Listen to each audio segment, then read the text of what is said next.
morning, everybody. It is a pleasure to welcome you here to the first Distinguished Speaker Series hosted by ISP. And a little advertisement, the Speaker Series is funded entirely by parents and friends of ISP through our foundation. And this speaker series is done in honor of Arnie and Marianne Bieber. So Arnie, as you know, was the director here at ISP for 13 years.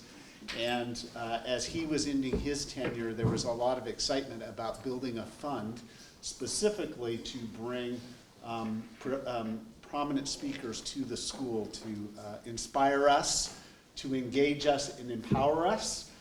As you know, that is our mission at ISB, is to inspire and engage and empower young people so that they will be curious, competent, compassionate change makers. And there's no better way to do that than to bring inspiring, empowering, and engaging people to our campus. As I was thinking about this morning, I was thinking about heroes. And we all have heroes in our life in one form or another. And heroes are important. But I think more than heroes, what our students need is role models. And the distinction between a hero and a role model is a hero is often episodic. They do something really great in a moment, but they may or may not do anything else with the rest of their life. Role models, on the other hand, they build a body of work. They build a lifetime of work. And they do it through their character, through using their skills and talents, through sharing of who they are with others, and our kids desperately need role models. And so today, we get to have a role model in the form of Petr Sis joining us, who will be sharing with us his creativity, his body of work, and his inspiration for parents and kids and others over the next couple of days. So, with no further ado, I would like to introduce Petr Sis.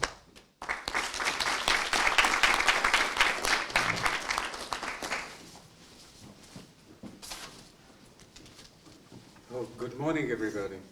Good morning. Good morning. Really happy to be here. My name is Petr Sis. I'm honored to be one of the first participants in Distinguished Speaker Series of Arnie and Marianne Bieber. I'm an artist, so I sit most of the time at the table and draw, so I don't speak to people. If I speak to my wife, then she says, you speak too much. So please bear with me. It's a rare opportunity when I come to my hometown and I can speak about my work. I came a few days ago, so that was already making things more difficult because I had time to speak to my Czech friends, so now I have to forget about all the bad news they told me and think about the children in the school and why I'm doing what I'm doing. I would start this speech with a few things I discovered about myself in the time of pandemic because I want to do a new book based on my conversation with Arnie. And then I would just go through my life very quickly, then you probably will be getting hungry and it will be getting late. And then I will just finish with big bravado and it's over. So I just will struggle a little bit in the beginning because it's a little difficult to explain how we got talking about Comenius or Jan Amos Komenský with Arnie, who I didn't know. So here's my speech. I was so nervous about it this morning, I spilled coffee all over it. So I met Arnie. I met Arnie on the Zoom. I didn't know Arnie in person. I grew up in Prague. Arnie grew up in New York. But he was calling me from Prague, Library of International School in Prague, in New York, and show me the beautiful labyrinth on the wall and beautiful, one of the most beautiful, really, study centers or libraries I ever seen, with the sort of birds flying under the ceiling and the labyrinth, which I appreciate that Arnie says it's my labyrinth. I think labyrinth is the labyrinth. It seems to look like the labyrinth in one of my books, Conference of the Birds. So we spoke on the Zoom. He did a wonderful interview with me about my latest book, Nicky and Vera, which is about Nicholas Vinton, and it's also connected to, that's why the beginning is so difficult.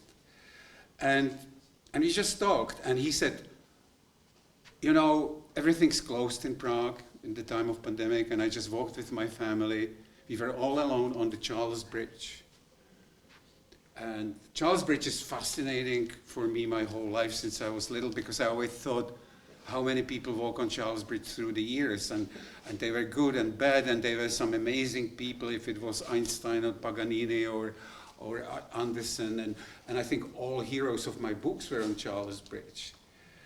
And I mentioned something because I was looking into Comenius, that Comenius walked supposedly on Charles Bridge in 1614. There were no statues yet.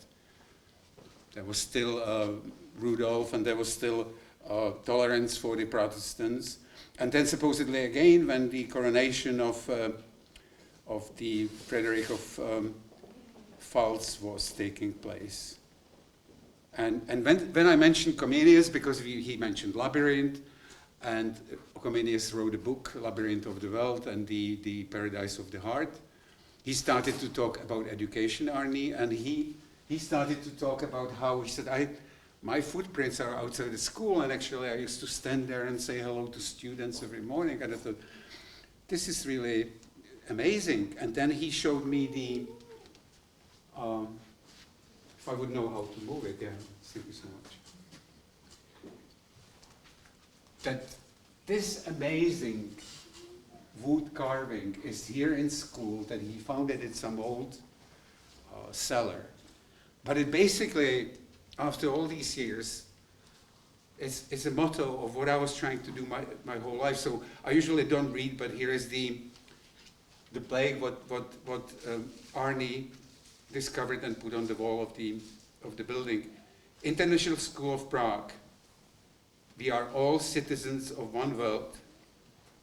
To dislike a man because he was born in another country, because he speaks a different language, or born to another mother because he takes a different view of his subject, or this and that, is great folly. Let us have but one end in view, to the welfare of humanity. Comenius. It sounds fantastic also because Comenius was an immigrant. He was in big trouble. I mean, I was trying to do a book for him forever, but if you look at his outside life, he was constantly moving from place to place, being chased by people, and yet he was writing books about education and how children should be taught in what he said. In time when schools are few and dark and rigid, and students are punished with the cane, I, Comenius, write about schools for everybody, regardless of rank or wealth, sunny buildings in tranquil places with gardens and playgrounds. Classrooms are light and spacious, decorated with pictures and maps and visual aids. School is a pleasant place. A good teacher is kind and doesn't force students to memorize anything that they do not understand yet. Pictures are used as aids. Reason and language go hand in hand. If a child learns to understand things, the child learns to name them. And I have to say that as a little boy, I went to school and we always said, picture of Comenius. He was a teacher of the nations. But when you're a little boy, you go like, okay, he was a teacher of the nations. You don't think what he really did. We knew he wrote some books. He wrote Orbis Pictus. But only now when I was trying to make sense, why am I doing what I'm doing? Why did I get into children's books? Why is it that librarians and teachers say this has got meaning because it teaches children about this or about that? And it was really Arnie who told me about all that. And the Comenius is the guy who comes up with the idea of the first ever illustrated children's book, which is called Orbis Pictus. So that's a little Comenius because he lived 700 years ago, so I don't have him any bigger. And this is the first page of the Orbis Pictus, which he starts with the man meeting the little boy. Today it would be probably a little boy and little girl. And I wish I was real like English and could do like Shakespearean accent. Because this is like an old English or old Latin really, or old Czech. And he says, Comenius comes with the idea of the book Orbis Pictus, a world of things obvious to the senses drawn in pictures. The book is full of images with inscription in different languages.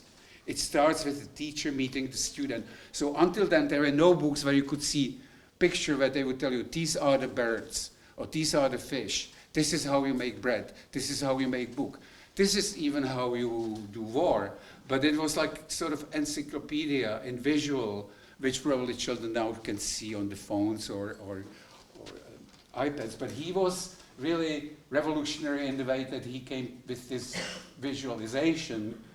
He conceived the idea already in Bohemia, then he was on the run, he finished it in Hungary, in Sáros-Patak, and then he printed it in Germany and in Holland when he was in exile over there. And what is written in 2 languages here, but in some of the books in 6 languages, that was another thing that he taught children languages. So he would describe the same thing in the picture, like the boy and the man, in English, in Latin, in Hungarian, in German, in Swedish, depending. And there were lots of people who learned languages from it. So he says, come child, learn to be wise. What do you mean to be wise? Oh no, I shouldn't do that. That's a boy asking. To understand rightly, to do rightly, and speak out rightly. All that is necessary. Who will teach me this? I will. How? I will guide thee through all. I will show thee all. And I will name thee all. First, I will teach you the sound of living creatures. Afterward, we will go into the world and we will view all things. This is pretty revolutionary for 700 years ago because he took different animals. And like we know that in Czech the dog goes huff huff, and in English he might go bark bark, and it depends if it's a schnauzer or this. He basically describes all different animals of that time, what sounds they would be making and how to make that sound. Which again was very interesting because lots of kids were from different countries. And it's true that when he meets Queen Christina of Sweden later on, she speaks Latin with him, and she claims she learned Latin from his book Orbis Pictus. So this was what we still have problems to pronounce things correctly. That's the beginning of Orbis Pictus. And all of Orbis Pictus is made of these little pictures which show scenes of the world they knew in that time. And he would tell you, like, these are different kinds of insects, and these are all kinds of plants, fishermen. In the way, we might think it's naive, but I think what was the amazing thing was that it just gave you the whole picture how the world is and how it all connects. And you can make it better or you can make it worse. And what I admire about him, that he's sort of positive in all this.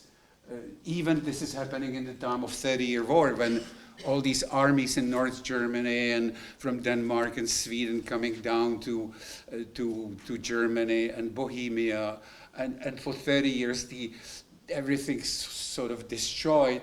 Yet Comenius is trying to build these beautiful schools in England, in Hungary, in northern Poland. And try to have like education. He thinks that education can make the whole world better because people, if they are more educated, if they communicate better, if they have the language to communicate, they will not be killing each other, they will not be so cruel, and they will not be so terrible. Orbis Pictus introduces the idea of illustrated children's book, and tradition lasts nearly 400 years.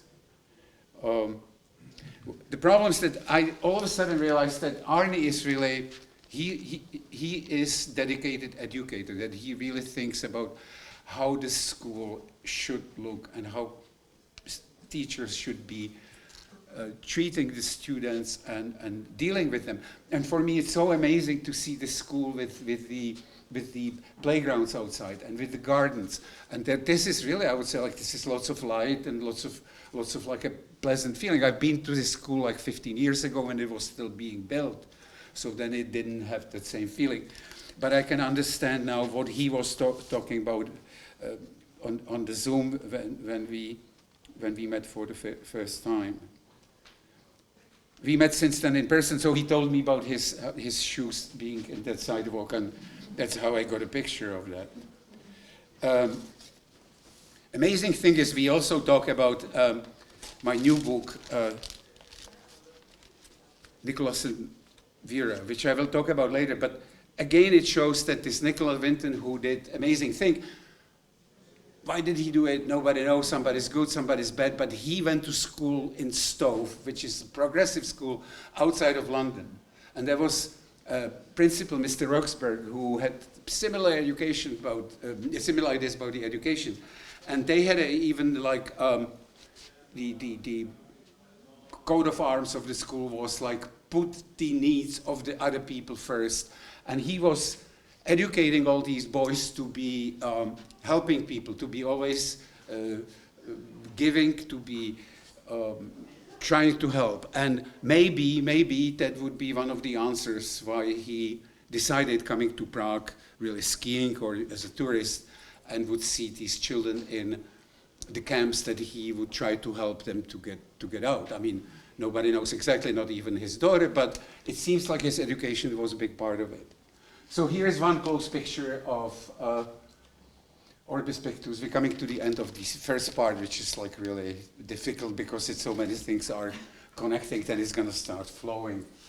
So this is like how they would be explaining fishing. Of course, it would look completely different now. It was carved by some woodcutter in Frankfurt, so lots of things could have been much better. But the children still would have the numbers here, and then they could look at the text and know that 6 is this boat and 5 is this boat. And it was just sort of basic idea of what is happening.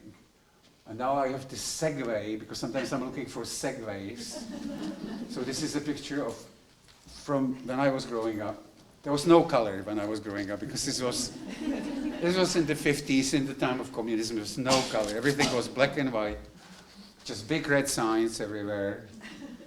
A long cliff, whatever. This was my family. My family was loving, and they were artists, so they were supportive of art, but the whole life looked like that. So this is me in the 50s. You know, it's now so much history that you probably don't know anything of that, so I just not try to say too much, but little children had to be young pioneers, and they would march in the street, and their heads would be full of all this stuff they were learning at school, because these were like the people who were supposed to be like their gods. So anyway, it was just like a difficult time, because I call it in my book the whole time of brainwashing. It's sort of depending, again, on teachers. Some teachers were very understanding and wouldn't be so rigid about it. Some teachers could create lots of trouble. I did that book, as I will explain to my kids, so they would see how it was growing up in the communist country. This is another picture about how one becomes artist in the country, which was really didn't have anything to show in the store. So this is the line of people standing for one apple. So with some policemen holding them, somebody's listening to the neighbors. If people wanted to read some books which were not allowed, they read them under the bed. If people were writing the letters which they were not supposed to write, they wrote them in code. If some people painted abstract pictures which were not allowed, they would do it in secret, and they would listen to radio in secret, but it was a jam. And then I have a little boy confused in the attic, wondering what is the English flag or what is the American flag, because these flags were not supposed to be shown anywhere. So even the fact that 1/5 of Czechoslovakia was liberated by General Patton and American army was not really talked about at all. I was like, as a child, you can sense that things are not quite like happy. So I was mostly staying home and painting on the walls. I painted chairs at home. I painted furniture. I painted, these are the light switches at home. It got frustrating because I painted them with love, but then when people use live switches, for example, they sort of wear them out. And when I painted the chairs, I remember that friends of my mother who came to visit would sit down, and then they were leaving, and my painting would be leaving with them. So there was a beginning of the art world. What happened to me in the 17th, 18th, that the rock and roll music came, there was sort of thaw in the air. It was much more music. This is sort of picture of 1968 because the colors are from London, but there was also like Harlem Globetrotters, the basketball team came to Prague. There was a big exhibition of American graphic art came to Prague. Merce Cunningham came to Prague. Louis Armstrong and Ella Fitzgerald. So they were like these little messages of freedom, which we would see even more like, oh, look how they live outside. I mean, this is wonderful. Louis Armstrong had like a big bow tie and smoking jacket, and we thought he's like a king who lives in some castle in America, and then he sings, I found my thrill. No, anyway, so it's like a picture of that time with Yellow Submarine, so it was like all these influences when we thought, and it was also first year when we could go and travel, if we got an invitation from somebody maybe for a month and hitchhike around Europe. So everything looked all of a sudden it's opening up. But then so that's Dubček speaking in Prague, but then the Soviet Union decided they don't like it. And when I did the book, this was the historical book of what happened in '68. Unfortunately, now it's still the book, again, it's a book which is relevant for what's happening now. I was an artist, I went to art schools and I would paint, but all of a sudden with this politics, they would now you paint the tank, now you paint the politician, and I didn't like it, so I went to Department of Animation, because in animation everything you have to do in time. So even if they said, where are the tanks? I said, I'm just doing the background and they will come in 5 minutes, they will be coming to the picture. So I had this element of time which was working for me, so I didn't have to paint everything like that. So this is from my film, Heads, which won completely by coincidence main gold medal in West Berlin.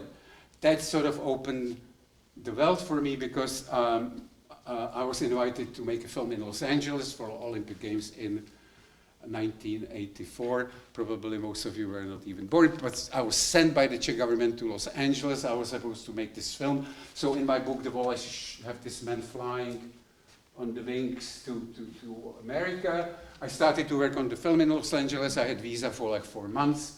And I was trying to make a film for the rowing, but in the same time, the new channel in America called MTV asked me to make a film for Bob Dylan for his song, You Got to Serve Somebody. So I saw like, I'm a star, and I was working on 2 films, and everything was going great for like 2 or 3 months, and all of a sudden the cable came, because it's before the internet, and that was from the Czech film institution, and they told me that East Europe pulled out of the Olympic Games, Russians, and they told everybody, you have to come back immediately, back to Prague.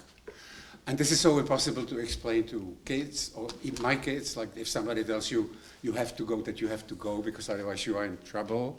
He said, so Dad, did you stay longer? I said, like, well, I did, but it was a trouble because it was against the law. I said, but so it's impossible to explain that time when people told you when you can go, how long you can stay, and when you came back, what did you do there, what did you bring back? So I decided I have to finish these films. These films took longer than I thought. I thought they will be successful. so then I will explain in Prague why I stayed longer. But the films, they really didn't like them at MTV. They said, we don't really like them. And all of a sudden it was difficult to go back to Prague because I would have to say I'm late, they didn't like the films. So I was looking for a job. Milos Forman, who's a countryman, he was finishing movie Amadeus. So he asked me to make movie Amadeus, which was great because for the money, I knew I have to go to New York. And for movie Amadeus, I was able to buy old car. And I was so excited that I thought, well, New York must be on the other side of America. I've seen the map and I was trying to cross America with the just going until I ended up somewhere in Texas. So it's just like my own memory. I came to New York, nobody was waiting for the films, and I became illustrator of New York Times. And I did about 1,000 drawings for New York Times, worked for them 17 years. It's hard to get job every week because there are so many people who want to get illustration. So I invented this style that you make everything from little dots because I thought nobody else doing it. It takes longer, but I will be getting job. It was true. It was absolutely perfect. I was getting job all the time, but these dots, like if you do it just like a doodle, it takes 2 minutes. And if you do the dots, then you spend like 3 days doing dots, which means I had no social life whatsoever. I was just making dots. And then even the publisher said, can you make a book with the little dots? Publishers were still doing black and white books because it was cheaper. That was before printing in China. And finally in 1987, I got my first self-written book about rainbow rhino. And it was printed in color. And a year later, I got lots of books. But here came the trouble because I didn't grow up in America. I didn't know like what are the problems with chewing up baseball. I don't know. So I was looking around myself, trying to get the stories. I would see the story in the New York Times was about a waving, that some woman is waving and man thinks, oh, my old friend, so he waves back at her in the street. And in fact, she's trying to stop the taxi. So the whole book is about like people waving in the street. Then I did a book about people on the elevator and people on the beaches, since Czechs don't have beaches. They were funny, they were all counting books, because that was the only way to get into education. But I have to say that I have no sort of connection, because I grew up somewhere else, and I didn't have children of my own. This is the time when the wall, I became American citizen, and the wall was about to come down. I have this picture from the wall when the wall came down. In fact, I met my wife-to-be as my girlfriend. I got my American passport, so this is '89, before the Velvet Revolution. I said, we go to Prague, and it's very quiet, and we will go and take a walk to the park and walk to Petřín, and we flew in, and our house is in Neridova, so we go for a walk, and it's September, and it was like this fog, and all of a sudden, so I haven't been home for 10 years or something, and all of a sudden I see like these streets full of people are walking and carrying suitcases, and little children with dolls and bears, and I couldn't figure out what's going on, because there was like hundreds of people walking up to the castle. And they were all asking in German, where is the West German embassy? So in the time, it just turned out that they were all people from East Germany. Again, I would have to tell children there are East Germany and West Germany. It's a long time ago. So we helped on this first trip like 60 people to bring them to the West German embassy.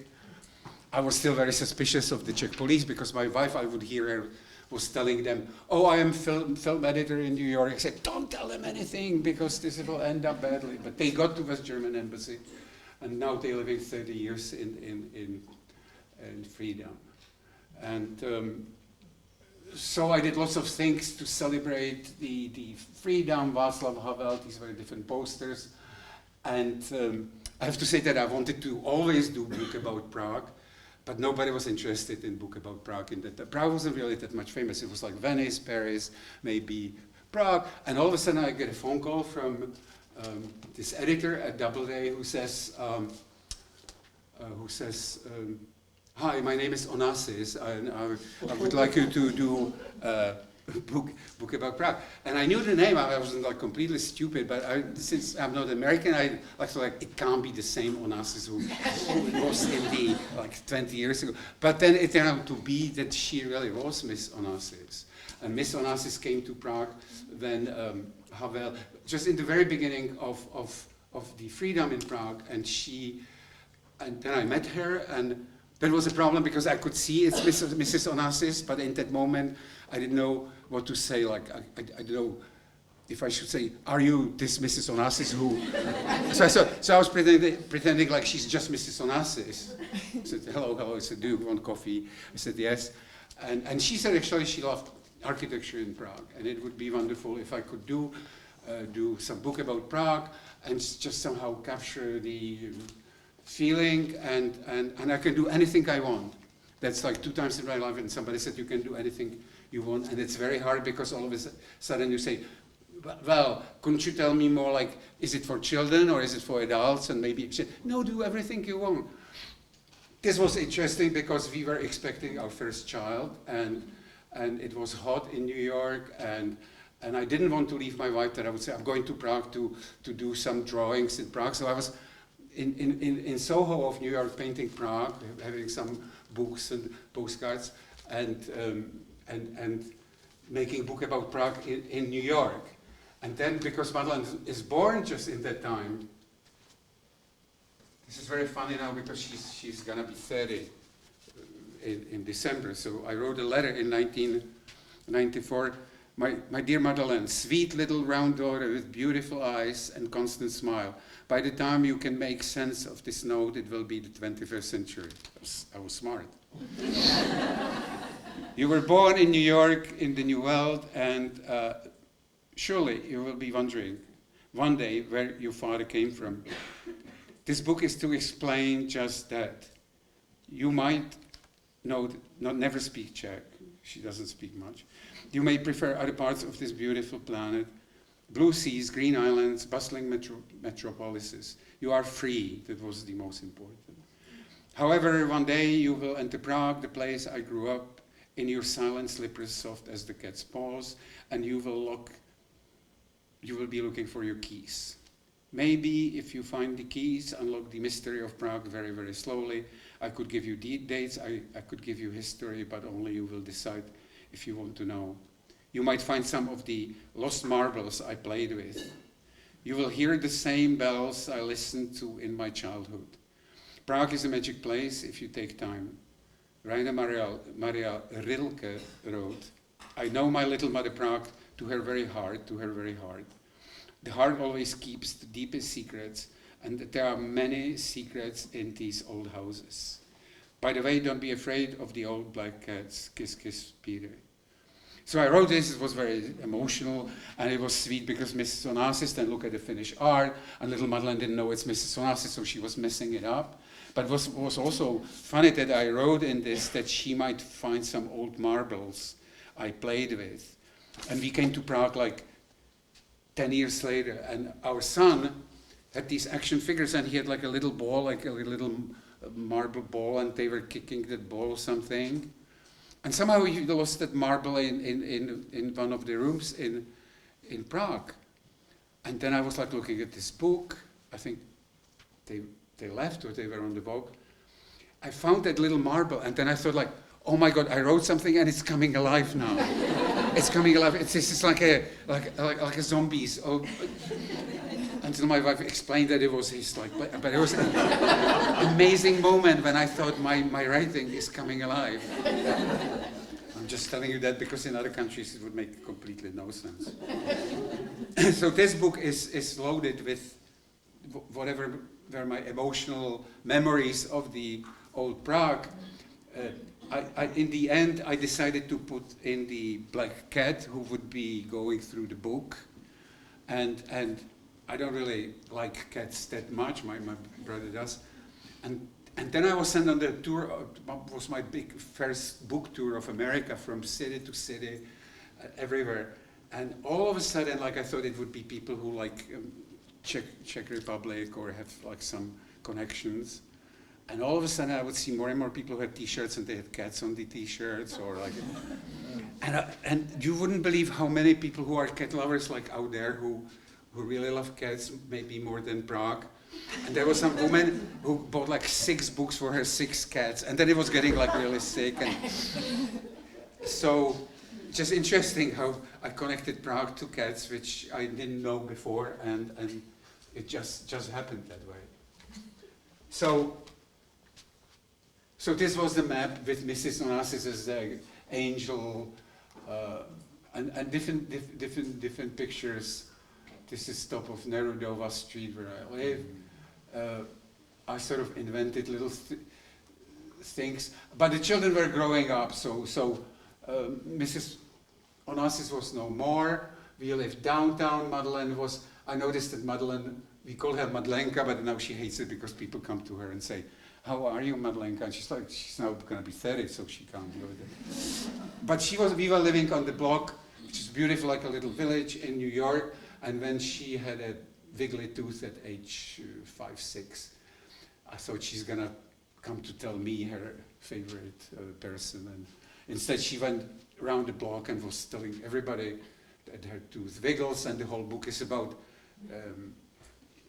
Chinese laundry and Indian bakery and Tibet, all these stores which were in Soho then, and everybody liked her, and everybody gave her. So it was a very peaceful book about a very peaceful time in Soho.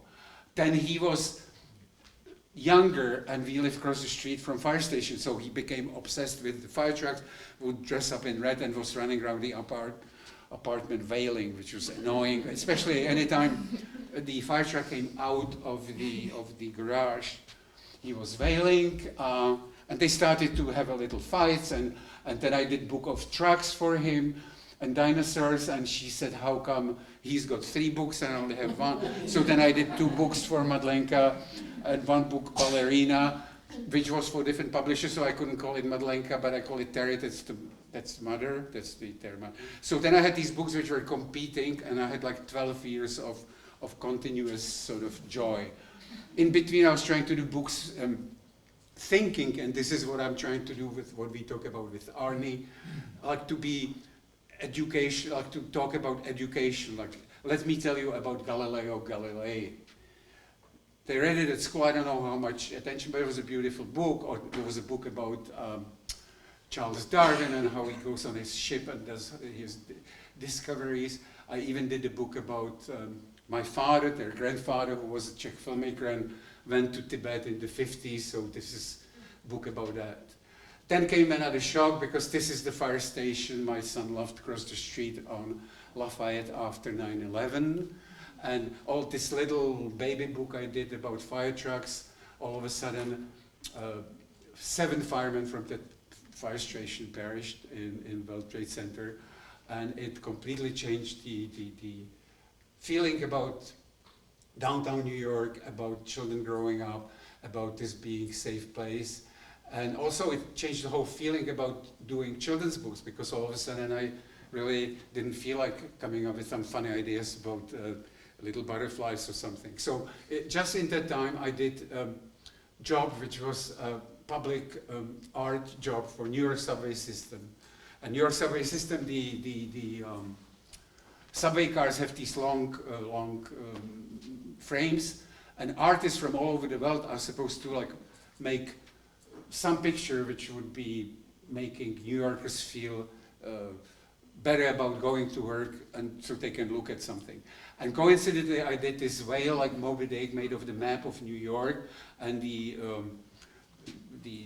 metro cars are going through this fountain. But because it was on the red background, it just got connected with 9/11, and I was getting every day lots of messages of people who would say New York will survive, New York is great, and this is a different version, so this is the Manhattan Whale. And even today, if I go to some office and there is a man sitting at the reception desk, I go like, "Hi, I'm coming to see Mr. Smith, my name is Pete." So, "Hey, you are the whale man." So this is 2003, but it was on the subways for like 2 or 3 years, which was amazing feeling for an artist. It was doing good thing, but also if you stood like in Union Square, you had 3 different trains going, and each one was had two whales in each wagon, so it was like a multi-level art. From that, I became sort of like really like the idea of doing something for people. I was selected in the competition New York subway system, New York public system chooses different artists from different countries to decorate stations in New York. Because the New York subway system is over 100 years old, and it's very hot, and it's very dark, and it's very difficult to stand there and wait for the train. So subway system is trying to make the stations look more colorful so people wouldn't be completely depressed.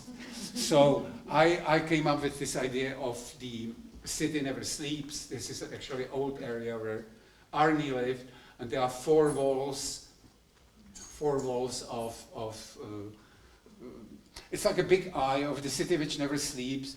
I put in like the carousel with little kids in Center Park, and I was trying to put in like different nationalities playing music. There is a Czech man at that side playing trombone. The thing is, I couldn't have more people because each person, because that's the problem with public art, it's made of little beautiful glass stones, and then each person was like $10,000, so I have like 7 people or whatever, because that was what fitted into the budget. The children were growing up, that this was when they still talked to me, so I thought it's about time to talk about what happened behind the in my young age, and that's how the book Wall came up, with the whole idea about talking about the wall in Kampa, which was famous in my time because it started in 1980 when John Lennon was killed, and young people painted something, and then the police came and painted the wall white because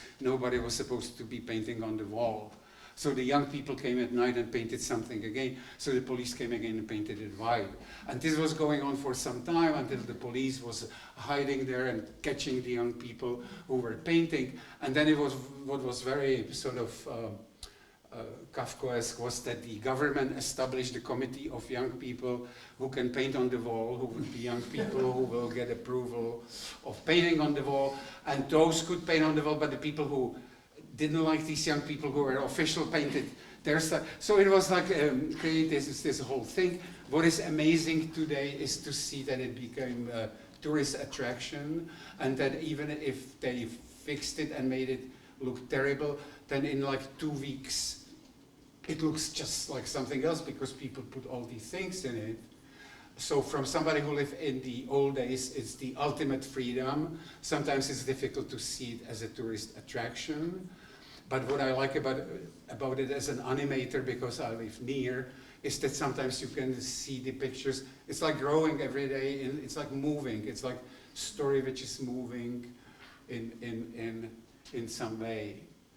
This was again the idea. This was cost me dearly in Czech because I wanted to have an idea of the artist who leaves from the country, grey country, which is full of fear and envy and corruption, to the country of freedom and integrity and liberty. And this was like at age 17 or 18, we would see it like that. We thought America is like, they all play rock and roll and it's all like in Woodstock and they are giving each other happiness and flowers. Then of course when it got printed, they said, because the way I drew it and I put the Statue of Liberty on the top, lots of people said that it's not fair to Czech Republic, and I show everybody like being bad and that it's not so good. But I didn't mean it like that, so I'm just saying it. It wasn't meant like that. It was just meant like in life that you want to go from something which is unpleasant to something which is make you more happy. So that's part of the book too. And this was really a picture which I didn't use in the book in the end, and it's young man who the wall is slowly uncoiling like a snake and he's going to be free. And I continued with these projects because I was more and more invited. Even I do pictures which are very small. I was invited by this wonderful wonderful Amnesty International, Arts for Amnesty, but also Aubusson.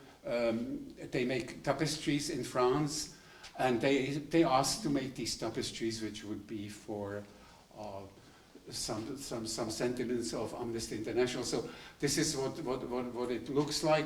I did many things since then. It's usually a project when I do it pro bono. I do small pictures. So for me, it's intriguing that I do really not big pictures, and then it's amazing that under the expertise of the weavers and these incredible masters, they make it into beautiful tapestry. So thing is that I came to the workshop, I thought they will welcome me as an artist who comes like, hello maestro, you're coming to see how we doing your tapestries, and they were like, oh, so that's you who makes all these details. We are the masters. We are the masters. So this tapestry is for Seamus Heaney, who was a famous Irish poet who was supposed to do a book. This one was tricky because I thought, how can I do they asked me to do poster for Nelson Mandela in Cape Town, and it's in the airport in Cape Town. But I did it in Prague, in fact, this one, like this painting, which is like top of the table.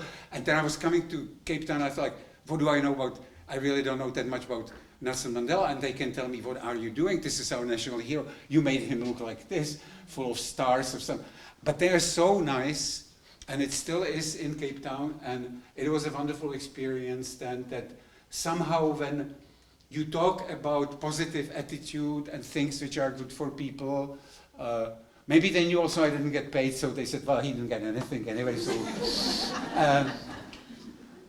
This was amazing experience because this was U2 and Yoko Ono, which Yoko is especially like hero of my childhood, and I did tapestry of John Lennon, A Yellow Submarine, and this hall is the Ellis Island Hall. That means the hall where the immigrants were coming from, I think 1890 till 1956, all the immigrants to East Coast of America were coming through this hall where they were sort of processed to come to America. So it was lots of, and Bono and Edge. They actually became, that's how it works, that Bono, Edge, Sting, John Legend, they pay money to get these tapestries made. Then it hangs in public places. First, as a Czech, I thought, well, why would it hang in public places, who will vacuum it? But in fact, it brings attention to whatever is the issue of the people we're talking about and fighting for. And even people who go with the suitcases or families can see it and appreciate it. I still don't know how they vacuum it, how often, but at some point I will ask somebody about that. This was a tapestry for Martin Luther King that was down south. It's now in Atlanta. This was a terrible mistake because I had a brown paper. This is more children who draw on brown paper. This was just brown paper, and I painted everything on it. And then when I came to see the finished tapestry, they said, it was so difficult to get exactly the wool and color it, that it would be in that color of your paper. And it's like, oh, this could have been any paper, this was a big mistake. I didn't tell them, but then you can't tell them because they spent like 3 months trying to make it brown. Again, I was like so happy I didn't get paid for it, it would be terrible. So I've noticed that all these tapestries, and there are many more, are about flying. So that wasn't planned, but I think for me always freedom was about being able to fly. So these are the birds flying from the book Conference of the Birds I did, based on the poem from 12th century. That also became symbol for lots of people. Unfortunately, also for young girls who get it tattooed on the back. And so this is the wall in Lisbon. This wall is on tiles, and it's in Lisbon, where it's in some part of Lisbon. I've been there, but I don't know where exactly it is. And that actually brought the idea for the wall in Prague made of these Portuguese azuleros. The wall in Prague would be in Old Town. Prague is tricky in the way with the different committees and different segments of the government, if they will approve it. Me being from Prague, I would prefer if it would be like in Wrocław or Vienna, because then it's here with all my old school friends, I might be exposed to lots of criticism. So I don't know when the wall in Prague will happen. If it happened, it certainly got delayed by COVID. This is actually a picture from the similar time of when the birds came out, 1907. I took my son, who was, so that's my son when he was 15, he's gonna be 27, and he I took him by sheer coincidence to National Museum in Prague on the top of the hill. And there was this whole group of like older people, and they were like cheering, and they had a big chocolate cake with 100 on it. And we said, what is it? And they said, well, that's somebody called Nicholas Winton, who today has 100th birthday. And that led me to the book Nicky and Vera, which sort of for everybody is strange. For Czechs, it's strange because when I was a little boy, I knew about people who went on train to England, but nobody knew how they got there, how they got saved during the war. And so this is the finished book about little girl who goes to England.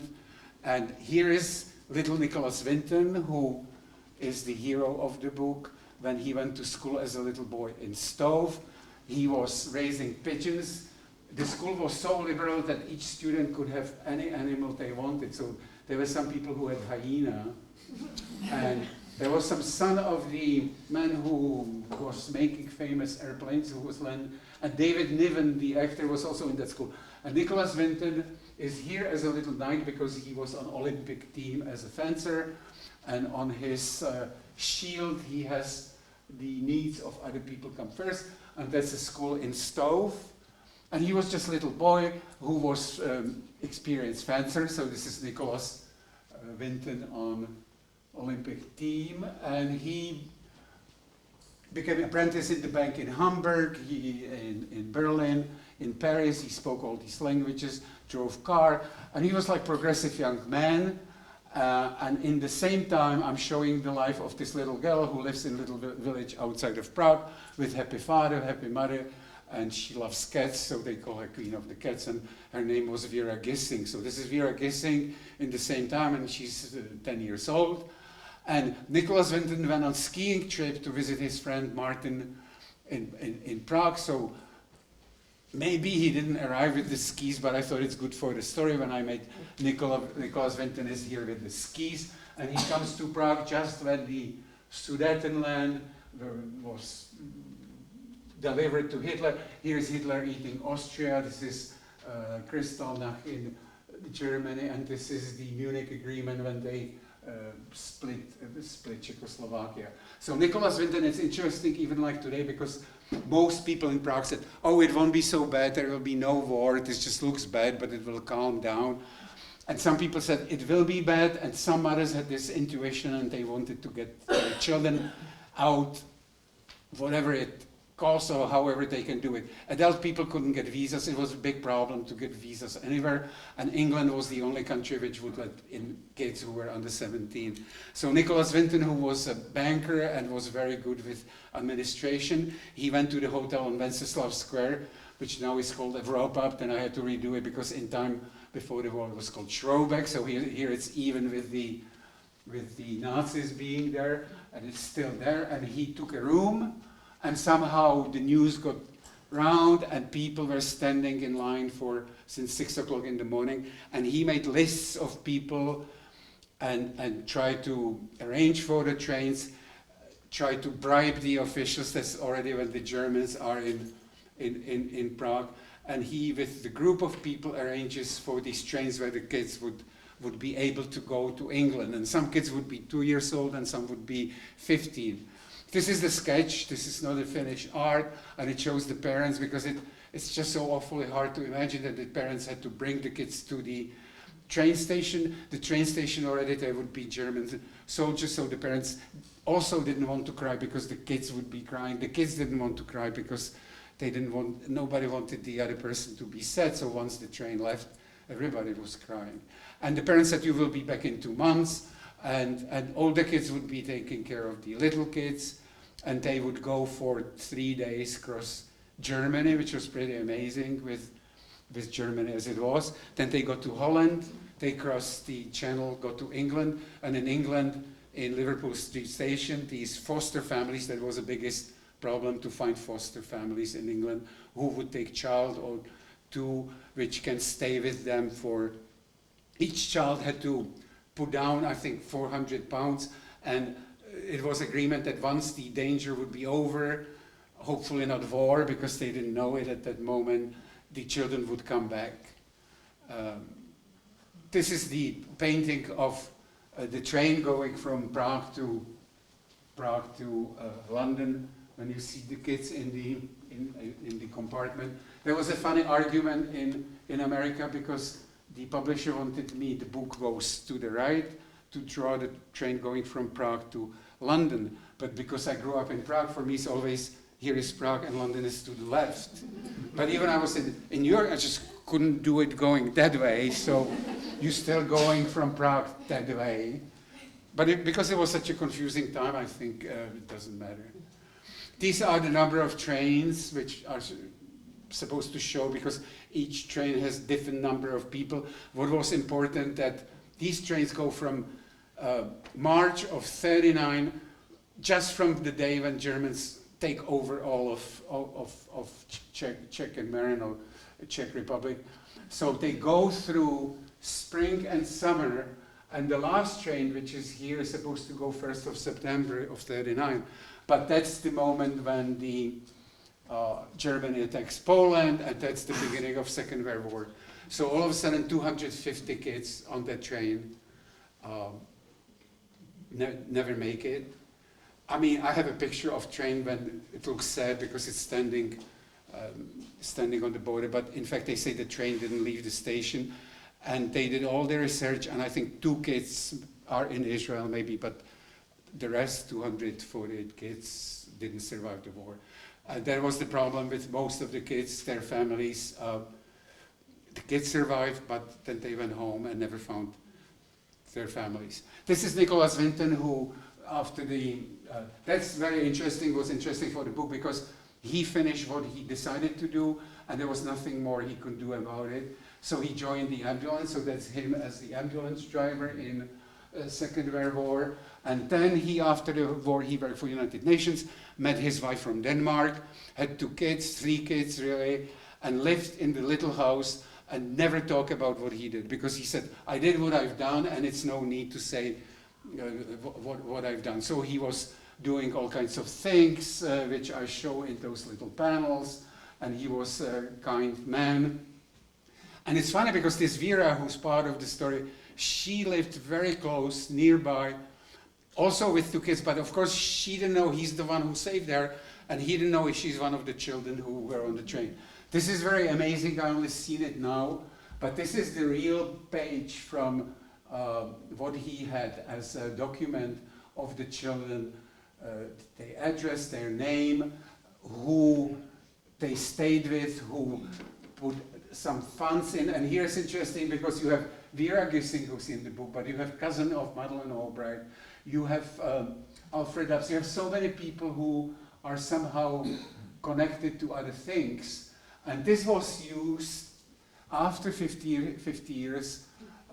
Wife of Nicholas Winton is going through some old stuff in the attic and finds this scrapbook with these names and says, what is it? And he says, throw it out, that happened 50 years ago, who cares, it's a long time ago. And she thinks that's not fair because there was lots of love and lots of families, and takes it to the Holocaust journalist who puts it in the paper and also arranges for TV show of Esther Ranson. So this is, it's one of the most famous pictures on television if you go to Nicholas Winton. So this is how I try to do it in the book, because he's sitting here, he's surrounded by people, but he doesn't know who these people are. Here's his whole life happening here. And Esther Ranson says, is anybody here?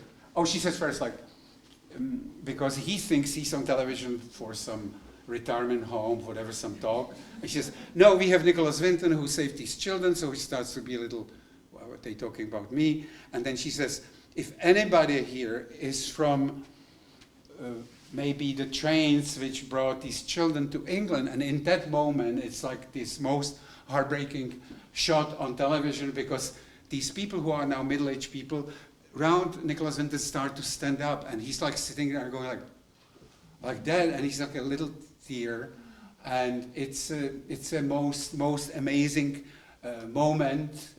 I did it also as a drawing that they come to him, and in fact each one has got a little child as they were, because they left as little children, so now they are grown-up people. most of them working somehow to help other people. Lots of people were not just nurses, but everybody was trying to be helpful. I met 3 or 4 of them, and it's amazing how very wonderful they are, and they always want to help because they still cannot believe what happened in their lives.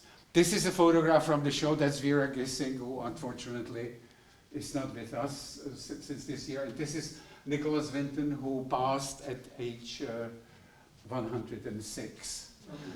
So this is, we talk about it with Arnie. That was that Zoom we had. But we also talk about the education and making young men sort of aware of what's happening in the world. I'm trying to now, this was really long, and I'm trying to like segue out of it so you could have some coffee. So I'm back on Charles Bridge from the Three Golden Keys when I was trying to have like, this is Kafka, this is Mozart, this is I think Tycho de Brahe, and there was supposed to be me then meeting a little boy. That was like too complex, but in the way we talk now about Comenius, because I really would like to do this book, not about struggles of his life, because he lost his wives and he had a very difficult life. But I would like to do a book with vision of this orbis pictus, of these pictures of world, and just show somehow that our world can be beautiful through these very simple sort of pieces of art. And I thought, because it's woodcuts and it's got these lines, that maybe there will be something happening beyond that. But that's always easier said than done, because I can meet you in 5 years and you said, so you did it? And like, I'm getting to it. This is the picture of some child when they put some other books of mine walking on Charles Bridge. And I want to say that all these people on Charles Bridge, in fact, are like the flock of the birds, which would be flying like on this tapestry. It's the first tapestry I did in memory of Václav Havel when he died. And when you're flying to Prague airport or from Prague airport, you can see Václav Havel circling above Prague, which I thought would be, it's a little forceful, but would be like a finale for my speech. And thank you very much. And sorry it took so long.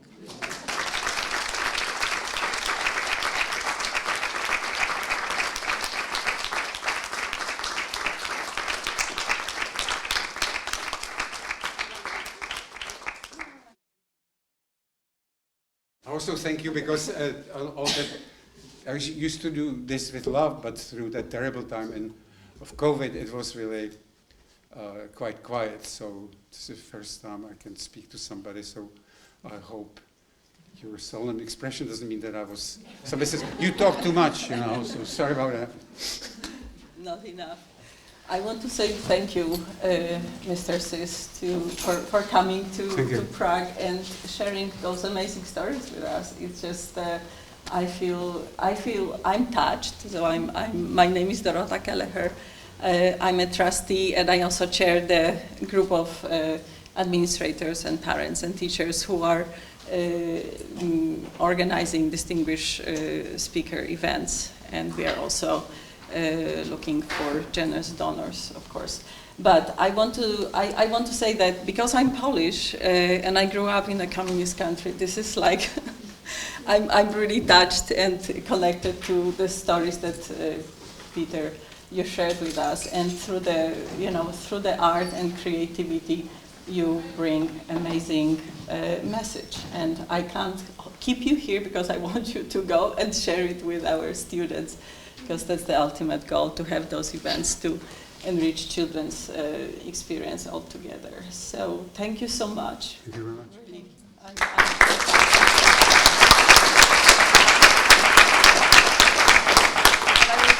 want to say thank you to all of you who came to experience this amazing event and contribute with your presence and your attention. So thank you.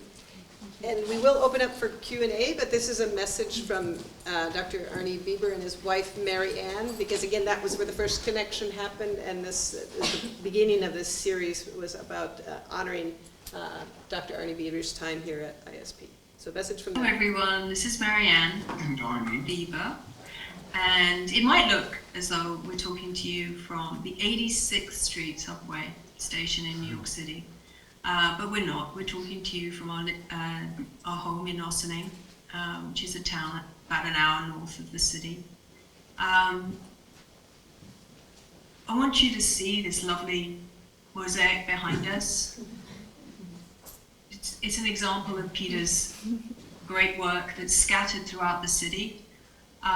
It's a joy, a real joy for all of us. And I hope that in his visit to you, that he is able to share some of the process that goes into these beautiful pieces of work, whether they're in a book or a magazine or on the wall of a station. And I hope you all have a wonderful time with him. And we are really excited that Peter is the first in hopefully a long line of distinguished speakers as part of the ISP Distinguished Speakers Series. For me and for Marianne, I feel like we've come full circle, coming from Prague and now to New York.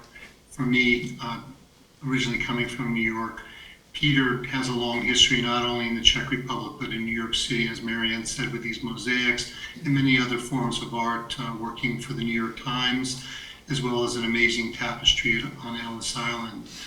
We've had the opportunity to get to know Peter and his wonderful wife, Terry, given that they live very close to where we are now. And we are, as I said, very excited that he's there with you, with the ISP community. So we miss you all, wish we could be there, but we know that you're in good hands with Petr Sis, and he'll be able to share with you his amazing journey and his art and vision for lots of different things that have happened in the Czech Republic and around the world. So we wish you a great time and enjoy. Bye. Bye-bye.